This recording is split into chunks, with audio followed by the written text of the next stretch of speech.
After 10th मुझे pilot बनना था। It's very ironic but air crash investigation video से ली थी।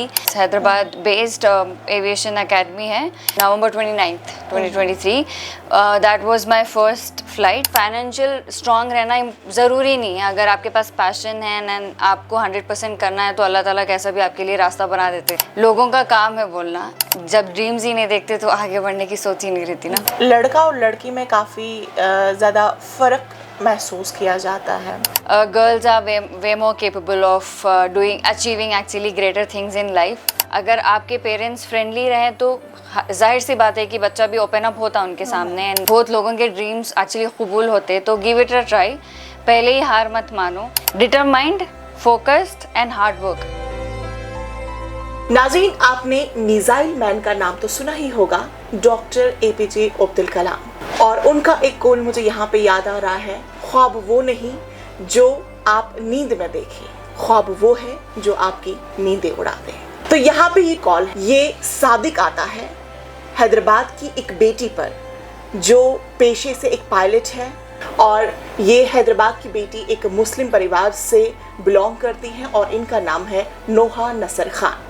नोहा, आपका बहुत ज़्यादा इस्तकबाल करती हूँ मैं आपका। सबसे पहले मैं जानना चाहूँगी कि आपने ये जो ख्वाब है ये कब देखा और इन ख्वाबों को आपने पर कब देखा? आफ्टर 10th मुझे पायलट बनना था, बट 12th के बाद आई थॉट कि मैं CPL करूँगी, but then I wanted, my parents were like सोच रहे थे कि first I have to do degree and then do the like go for commercial pilot licence training, and वही मैं करी। And then after that, after my engineering I joined for like commercial pilot training. जानना चाहूँगी कि ये जो pilot बनने का जो शौक़ है था आपका, ये क्या आपका अपना डिसीजन था, आपका अपना ड्रीम था, या इसमें आपकी फैमिली भी कहीं ना कहीं इन्वॉल्व रही?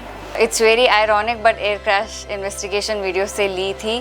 And I think there is also a story कि यहाँ पे सबसे बड़ा एयरक्राफ्ट, लार्जेस्ट एयरक्राफ्ट लैंड करा था राजीव गांधी एयरपोर्ट पे एंटोनोव करके, एंड दैट्स हाउ मेरा इंटरेस्ट बढ़ा। Apart from that I think मेरे फादर ऑल्सो, उनको भी पायलट बनना था बट फाइनेंशियल रीजंस की वजह से वो नहीं बन पाए, तो आई थिंक मैं इनहेरिट करी वो एम्बिशन फ्रॉम हिम। सो या, अगर बेटियों की बात की जाए तो बेटियां भी लड़कों से कुछ कम नहीं होती हैं, उनका मुकाबला भी एकदम बराबर होता है 100%।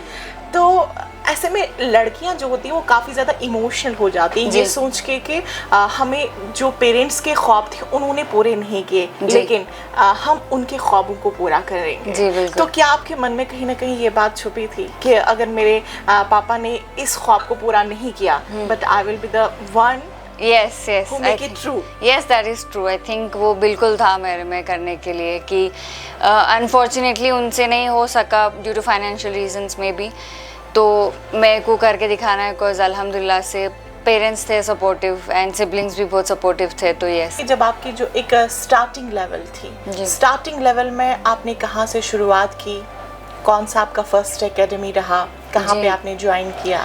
Yes, तो after as soon like I said, मेरा जब इंजीनियरिंग ख़त्म हुआ, I remember clearly it was 29th of July 2022। Yes, तो उसके बाद इमीडिएटली मैं ड्यूरिंग द कोविड टाइम मैं कैप्टन से इन टच कोशिश कर रही थी कि कहाँ पे ग्राउंड क्लासेस होते हैं ऑल ऑफ इट करके।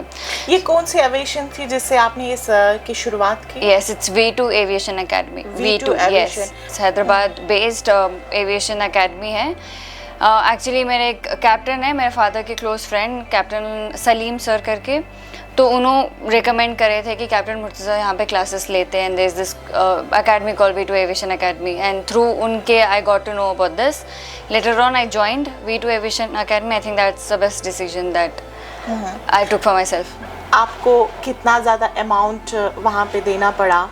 चूँकि ये सवाल इसलिए भी यहाँ पे ज़रूरी बनता है, हमारे सोसाइटी में कुछ ऐसे भी लोग होते हैं जो ऐसे सपने देखते हैं जी, लेकिन वो उन सपनों को पूरा नहीं कर पाते हैं। तो क्या उनके लिए फाइनेंशियल ग्रो होना या फाइनेंशियल उतना मोटी रकम होनी ज़रूरी है ताकि वो अपने सपने को आगे बढ़ा सकें? यस, फर्स्ट ऑफ ऑल कि इनिशियल पेमेंट जैसा आप बोल रहे थे कि it was 8 lakhs Cape Town जहाँ से मैं ट्रेनिंग करी वहाँ पे देना पड़ा. It actually varies flying school to flying school. मोटी रकम की जैसे आप बात करें, ज़रूरी नहीं है कि यू हैव टू बी अच्छे से फाइनेंशियली स्टेबल.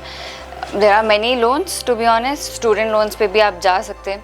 सेकेंडली अगर ठीक है, अगर आपको इतनी प्रॉब्लम हो रही with respect, of course it is different from family to family, तो आप एज अ एयरफोर्स भी काम कर सकते हैं. डायरेक्टली आप कमर्शियल पायलट बन सकते हैं एक्चुअली. सो वो भी एक ऑप्शन है आपके पास.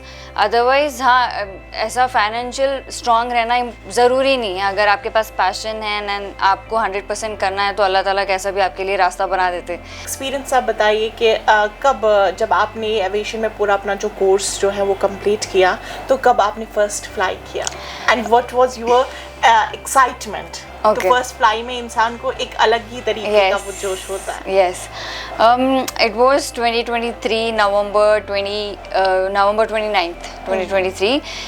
That was my first flight in Cape Town. Amazing experience, very surreal. बोल नहीं सकते. मेरे को I think clearly everything याद है, but I cannot describe how happy and how amazing it was. But yes, wonderful experience. जब भी join करते हैं first आप वो एटमॉस्फेयर से यूज टू होने, वो एयरक्राफ्ट से यूज टू होने, आपके लिए फ़र्स्ट फ्लाइट्स जो रहते हैं इंट्रोडक्शन फ्लाइट्स रहते हैं. एंड उसके बाद से आप slowly into the course आप बढ़ते जाते. My maximum distance to be honest was, I think I have covered most of the South Africa with yes. तो हम लोग मेरे फ्रेंड्स जो भी थे, हम लोग जो पायलट्स थे, हम लोग को घंटे पूरे करने रहते, अराउंड 200 आवर्स. तो 16 आवर्स के लिए हम लोग all across south Africa fly कर रहे थे. Okay, अब आपको माशाल्लाह से नेक्स्ट लेवल पे जाना है, जहाँ पे आपके ख्वाबों को अब पर मिलने वाले हैं, जाहिर है.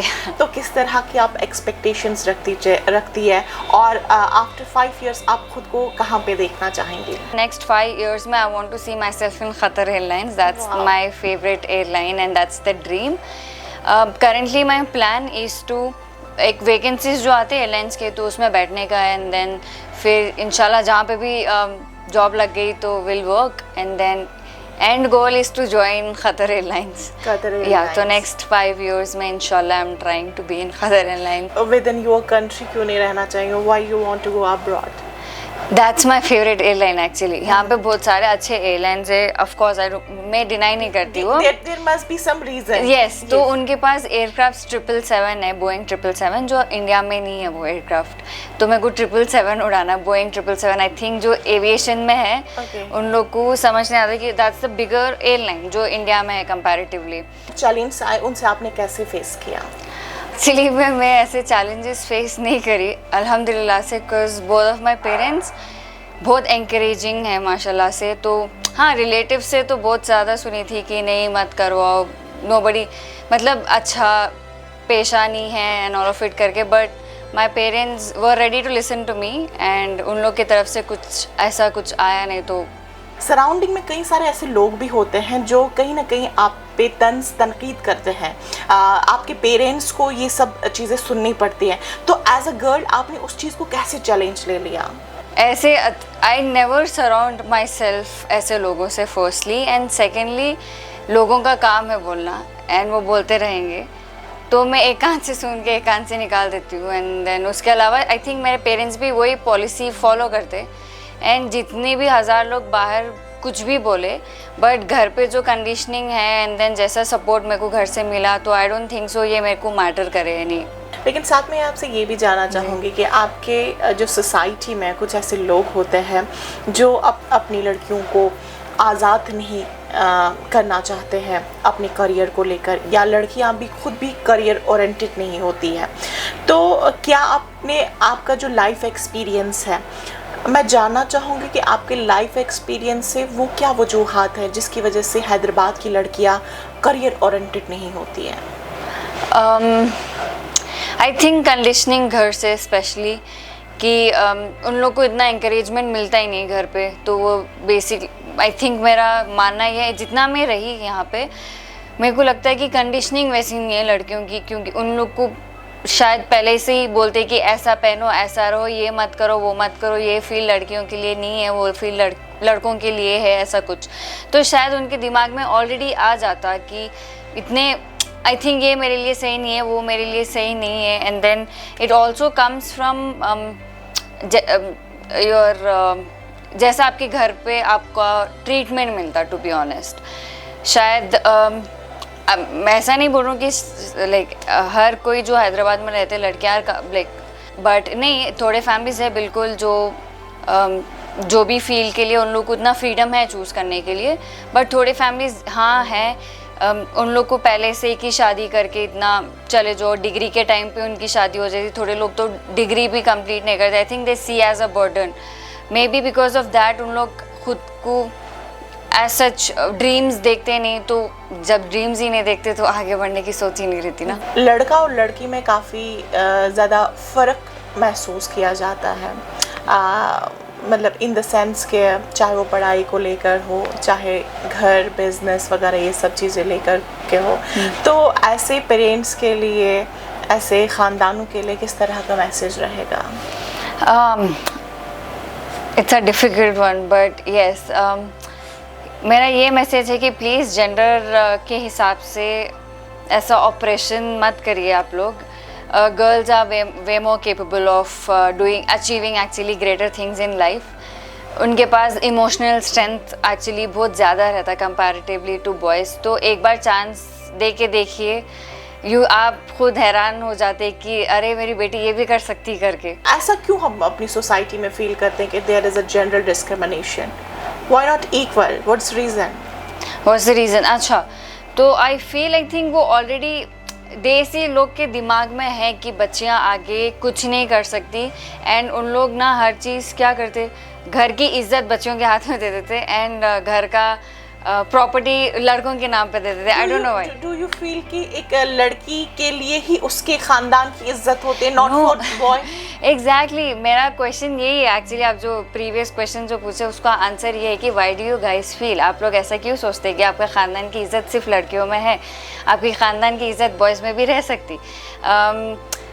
तो मेरे को जेन्युइनली समझ नहीं आता कि ऐसा क्या डिफरेंस आप लोग इतना घर में आप इतना वो करते, अपनी लड़कियों के साथ डिफरेंटली बिहेव करते और लड़कों के साथ लड़कों को अपना क्या बोलते हैं उन लोग कि घर आगे बढ़ाना, नाम आगे बढ़ाना types, right? I don't know the word actually. नस्ल को आगे बढ़ाना. एंड देन लड़कियों को आई डोंट नो क्यों नहीं बोलते, क्यों वो नहीं बढ़ा सकती क्या नस्ल? आपकी तो बेटी है.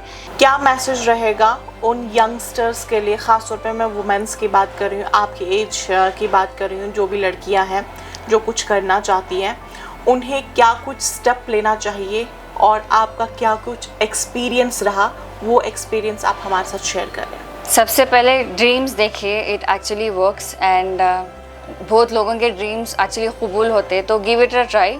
पहले ही हार मत मानो एंड जाके अपने पेरेंट्स को मनाओ, बोलो कि मेरा ये सो एंड सो ड्रीम है, आप मेरी हेल्प कर सकते हैं. आई एम श्योर कि वो लोग डेफिनेटली हेल्प करेंगे. Be determined, focused and hard work. These are the 3 things. हमेशा कोई भी फील्ड में हो, आपको जो भी अचीव करना है, these 3 things are important. and yes, I think अगर आपके पेरेंट्स फ्रेंडली रहें तो जाहिर सी बात है कि बच्चा भी ओपन अप होता उनके सामने एंड देन वो बोलता कि ऐसा ऐसा करना है या ऐसा करना है मेरे को. अगर आप उतना कम्युनिकेशन रखें नहीं अपने बच्चों के साथ तो शायद वो हेजिटेट कर सकता डेफिनेटली.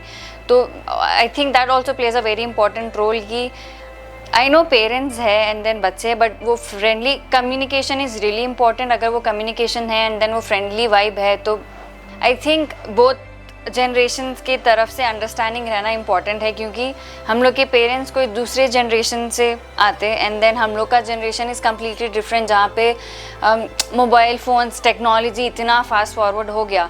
वो थोड़ा पेरेंट्स भी स्लोली उसकी तरफ अंडरस्टैंड कर रहे. तो आई थिंक दोनों जनरेशन्स की तरफ से बच्चे और पेरेंट्स की तरफ से अगर अंडरस्टैंडिंग रही एंड कम्युनिकेशन रहा, I think that's when we can fill the gap. एक मतलब जब इंसान फुलफिल करता है अपने ड्रीम्स को तो उनके सामने कुछ इंस्पिरेशंस होती हैं, राइट?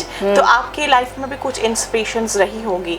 फर्स्ट वाले जोया अग्रवाल. आई थिंक दुनिया में उनका नाम तो हर कोई पहचानते ही होंगे, क्योंकि I think she was under the command, जहाँ पे 4 लेडी पायलट्स जो है बेंगलुरु टू सैन फ्रांसिस्को की फ़्लाइट लेकर गए थे. So I think yes, she is my inspiration. And Hyderabad wise Captain Salwa Fatima, sorry. Salwa ma'am. I think yes, she is also my inspiration. I think उनका pure determination and hard work मेरे को बहुत ज़्यादा अच्छा लगा. Thank you so much नोहा, आपने अपना कीमती वक्त हमारे साथ दे दिया. तो नाज़रीन, जिस तरह से आपने नोहा के तमाम तबसरात सुने, उनके एहसासात, जज्बात और उनके एक्सपीरियंस आपने सुना, और इनकी बातों का अगर मैं कंक्लूजन आपको बता दूं तो वो यही है कि हमें अपने पेरेंट्स के साथ जो गैप है वो किसी तरह की भी नहीं रखनी चाहिए, और पेरेंट्स को भी अपने बच्चों के साथ इतना फ्रीली रहना चाहिए कि वो उनके साथ अपने ड्रीम्स को शेयर करें, और पेरेंट्स का काम होता है अपने बच्चों के ड्रीम्स को फ्लाई करना. जिस तरह से नोहा अभी अपने सपनों की उड़ान भर रही है, उम्मीद करती हूँ कि हैदराबाद की जितनी भी लड़कियाँ हैं, जितनी भी हम उम्र की लड़कियाँ हैं, वो उनके सपनों को भी उड़ान मिल जाए और वो भी अपने करियर को कहीं ना कहीं उड़ते हुए नज़र में आ जाए. तो आज के लिए फ़िलहाल इतना.